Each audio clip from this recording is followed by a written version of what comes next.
এই 5 জন ছাত্রছাত্রী আমাকে চিনে যে আমি তাদের কলেজের স্যার এবং তাদের কোন সাবজেক্ট আমি পড়াই। ৭৮ জন শিক্ষার্থী, কিন্তু শিক্ষককে চেনে মাত্র 5 জন। শিক্ষা ব্যবস্থার আয়নায় বান্দরবন। এইচএসসি 2025 ফল প্রকাশের পর সারা দেশে চলছে একটাই আলোচনা, ফলাফল খারাপ কেন? দোষ কার? শিক্ষক, শিক্ষার্থী না অভিভাবক? অনেকে বলেছেন শিক্ষকেরা ক্লাস নেন না, শুধু প্রাইভেট পড়ান। কিন্তু বান্দরবনের এক সরকারি কলেজের ঘটনাটা শুনলে হয়তো ধারণাটি বদলে যাবে। রাসেল স্যার বাংলা প্রথম ও দ্বিতীয় পত্রের প্রি টেস্ট পরীক্ষা নিচ্ছিলেন। ৭৮ জন শিক্ষার্থী পরীক্ষায় উপস্থিত।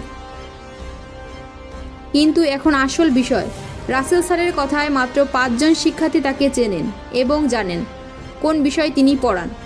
বাকি 73 জন শিক্ষার্থী জানেনই না সেই শিক্ষক কে বা তিনি কোন কলেজের শিক্ষক এবং কি বিষয়ে পড়ান।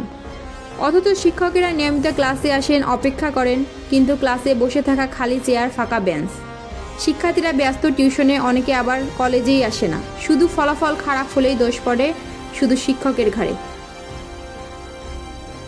তাহলে প্রশ্ন হলো, যেখানে শিক্ষার্থী ক্লাসে থাকে না, যেখানে অভিভাবক জানেন না সন্তান কলেজে যায় কিনা, সেখানে শিক্ষা কীভাবে ভালো হবে?